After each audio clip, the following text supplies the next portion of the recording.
ఇక second story చూద్దాం. Congress party MLC అభ్యర్థులుగా అద్దంకి దయాకర్, శంకర్ నాయక్, విజయశాంతిలు నామినేషన్ వేశారు. అసెంబ్లీలో జరిగిన నామినేషన్ దాఖలు కార్యక్రమానికి సీఎం రేవంత్ రెడ్డితో పాటు డిప్యూటీ సీఎం భట్టి, మంత్రులు, పీసీసీ చీఫ్ మహేష్ కుమార్ గౌడ్, ఇతర నేతలు పాల్గొన్నారు. ఇక సిపిఐ అభ్యర్థిగా నామినేషన్ వేశారు సత్యం యాదవ్. కాంగ్రెస్ పార్టీ అభ్యర్థులతో పాటే సత్యం యాదవ్ కూడా నామినేషన్ దాఖలు చేశారు. ఉద్యమకారుల్ని గుర్తించి కాంగ్రెస్ పార్టీ ఎమ్మెల్సీ పదవిచ్చిందని ఇది తనకు సంతోషకరమైన రోజని అన్నారు అద్దంకి దయాకర్. ఇప్పటి వరకు తెలంగాణ ప్రజల ఆకాంక్షలు, ప్రజా సమస్యల కోసం పనిచేసిన తనకు సమస్యల్ని పరిష్కరించే చట్టసభలో అవకాశం వచ్చిందని, ఈ అవకాశాన్ని సద్వినియోగం చేసుకుంటానని అద్దంకి అంటున్నారు. అందరం కూడా ఇవాళ ప్రజాస్వామికవాదులం, సామాజిక న్యాయం కోసం పోరాడిన వాళ్ళం. తెలంగాణ ఉద్యమకారులకు మాకు కాంగ్రెస్ పార్టీ అవకాశం ఇచ్చింది.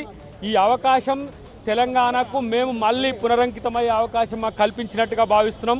ఈ రోజు ప్రతి ఒక్కరు కూడా తెలంగాణనే కాదు తెలుగు రాష్ట్రం. నా బిజినెస్ కి జిఎస్టీ నోటీస్ వచ్చింది. ఇప్పుడు ఏం చేయాలో అర్థం కావట్లేదు. ఇప్పుడే ఒక జిఎస్టీ ఎక్స్పర్ట్ తో మాట్లాడు. ఇప్పటికిప్పుడు జిఎస్టీ ఎక్స్పర్ట్ అంటే ఎక్కడ దొరుకుతారు? బాస్ వాలా బీ ద బాస్. చాలా మొత్తం కూడా సంతోషపడుతున్న ఎన్నిక ఇది. మా జీవితంలో మాత్రం మర్చిపోలేని మాకు అవకాశం ఇది. రేపు మాకు ఎన్నిక కూడా జరుగుతుందనే భావన ఉంది. ఈ తెలంగాణలో సామాజిక న్యాయ పునాదులకు కాంగ్రెస్ పార్టీ ఎంత చిత్తశుద్ధితో ఉందో ఇంతకంటే ఎక్కువ తార్కాణం అక్కర్లేదు. కాబట్టి మేము ఈరోజు తెలంగాణ ప్రభుత్వం చేసే అంశాలను, ప్రజల సమస్యలను పరిష్కారానికి మా గొంతును వినియోగించిన ఇన్ని రోజులు మేమే ఇప్పుడు పరిష్కరించే దిశకు మాకు అవకాశం కల్పించిన కాంగ్రెస్ పార్టీకి ప్రత్యేక కృతజ్ఞతలు తెలియజేస్తూ బీఆర్ఎస్ ఎమ్మెల్సీ అభ్యర్థిగా దాసోజు శ్రవణ్ నామినేషన్ దాఖలు చేశారు. నామినేషన్ కార్యక్రమంలో పార్టీ వర్కింగ్ ప్రెసిడెంట్ కేటీఆర్తో పాటు మాజీ మంత్రి హరీష్ రావు, ఇతర సీనియర్ నేతలు పాల్గొన్నారు. ఎమ్మెల్యేల కోటాలో జరుగుతున్న ఈ ఎమ్మెల్సీ ఎన్నికల్లో సంఖ్యాబలం ప్రకారం బీఆర్ఎస్కి ఒక స్థానం దక్కనుంది.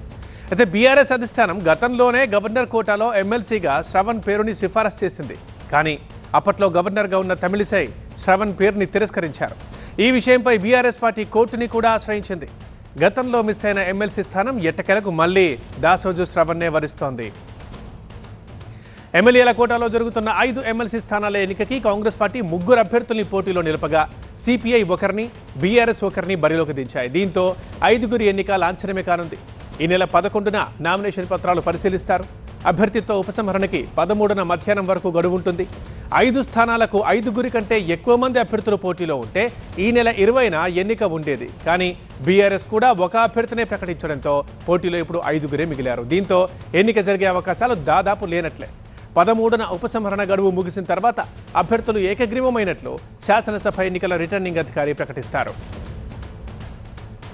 ఇటీవల జరిగిన టీచర్స్, గ్రాడ్యుయేట్స్ ఎమ్మెల్సీ ఎన్నికలతో పాటు ఎమ్మెల్యే కోట ఎమ్మెల్సీల తర్వాత తెలంగాణ శాసన మండలిలో కాంగ్రెస్ పార్టీ సభ్యుల బలం 14కి చేరింది. బీఆర్ఎస్ నుంచి 20 మంది ఎమ్మెల్సీలు ఉండగా బీజేపీ నుంచి 3 సభ్యులు, సిపిఐ నుంచి 1, ఎంఐఎం నుంచి 1, పీఆర్టీయూ తెలంగాణ సంఘం నుంచి 1 ఎమ్మెల్సీ మండలిలో ప్రాతినిధ్యం వహించనున్నారు. మా సీనియర్ కరెస్పాండెంట్ ప్రభాకర్ లైవ్లో అందుబాటులో ఉన్నారు. ప్రభాకర్, ఇక నామినేషన్ల ఘట్టం ముగిసింది. సో ఈ క్రమంలో కొన్ని అసంతృప్తులు, అలకలైతే కామన్గానే ఉంటాయి. దట్టు కాంగ్రెస్ పార్టీ బహిరంగంగానే మాట్లాడుతుంటారు. సో వీటి గురించి ఏం చెప్తున్నారు కాంగ్రెస్ నాయకులు? కొంత అయితే సెటిల్ డౌన్ అయినట్టే కనిపిస్తుంది. అంటే ఊహించినంత మేర ఎక్కడా కూడా ఆందోళనలు కానీ అలకలు కానీ కనిపించలేదు. రాత్రి గాంధీ భవన్లో కొద్దిపాటి డిస్టర్బెన్స్, అంటే కొంతమంది వచ్చి ఆందోళన చేశారు. కొన్ని జిల్లా కేంద్రాల్లో షబ్బీర్ అలీకి ఇవ్వలేదంటూ ఒక్క దగ్గర అట్లా చేశారు తప్ప పెద్దగా ఇంపాక్ట్ అయితే ఏం కనిపించలేదు. ఇక ప్రధానంగా ఈ రోజుతో నామినేషన్ల పర్వం ముగిసింది. కొద్దిసేపట్లోనే అధికారికంగా టైం కూడా ముగుస్తుంది. ఆల్రెడీ 5 దాటింది కాబట్టి ఆ టైం కూడా ముగిసింది. ఇప్పటి వరకు 5 మాత్రమే నామినేషన్స్, 5 స్థానాలు ఖాళీగా ఉన్నాయి. 5 మాత్రమే నామినేషన్ దాఖలు చేశారు కాబట్టి ఇక ఎన్నిక కూడా ఉండదు. రేపు స్క్రూటినీ ఉంటుంది. దాని తర్వాత విత్డ్రాల్ ఉంటుంది. విత్డ్రాల్ రోజే ప్రకటించేస్తారు. ఏకగ్రీవ ఎన్నిక లాంఛనంగా ప్రకటించడం జరుగుతుంది. ఎందుకంటే ఇక్కడ కూడా ఇప్పుడు కాంగ్రెస్కు 4 స్థానాలు వస్తాయి కాబట్టి 5వ అభ్యర్థిని పెట్టలేదు. పెట్టుంటే కనుక ఎన్నిక అనివార్యమయ్యేది. బీఆర్ఎస్ కూడా 2వ అభ్యర్థిని పెట్టుంటే ఎన్నిక అనివార్యమయ్యేది. ఇండిపెండెంట్లు పెట్టలే కూడా ఇండిపెండెంట్లకి టెక్నికల్గా ఒక 10 మంది ఎమ్మెల్యేలు ప్రపోజ్ చేయాల్సి ఉంటుంది. ఇండిపెండెంట్స్ స్క్రూటినీలో రిజెక్ట్ అవుతాయి కాబట్టి ఈ ఏకగ్రీవ ఎన్నిక అనేది లాంఛనమే. ప్రస్తుతం ఉన్న బలాబలాల ప్రకారం అయితే బీఆర్ఎస్కి 20 స్థానాలు ఉన్నాయి, కాంగ్రెస్కి 14 స్థానాలు ఉన్నాయి. కొంతమంది కాంగ్రెస్ పార్టీలో చేరారు. మనం గతంలో బసవరాజ్ సారయ్య కానీ భానుప్రసాద్ లాంటి వాళ్ళు కాంగ్రెస్ పార్టీలో చేరారు. అది ఆ సంఖ్య 14కి చేరుకుంది.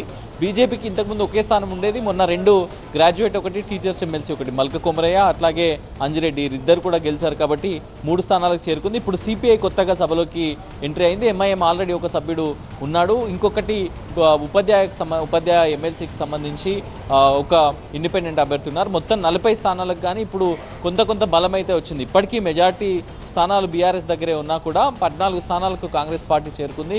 ఇంకా కూడా ఏమైనా ఆపరేషన్ ఆకర్ష్ లాంటివి ఉంటే అది కూడా చెప్పలేం. మండలి కూడా విలీనమయ్యే అవకాశం కూడా కనిపిస్తుంది. సో ఈ మొత్తం ప్రక్రియ అంతా కూడా ఎల్లుండిలోగా 13వ తేదీలోగా క్లారిటీ వస్తుంది. అప్పటికి 13వ తేదీన పూర్తి స్థాయిలో ఎంతమంది ఎవరు కూడా పోటీలో లేకపోతే ఏకగ్రీవమైనట్టుగా ప్రకటిస్తారు. సో ఎలక్షన్ అయితే పోలింగ్ అయితే ఎమ్మెల్సీ ఎన్నికలకు ఉండదు.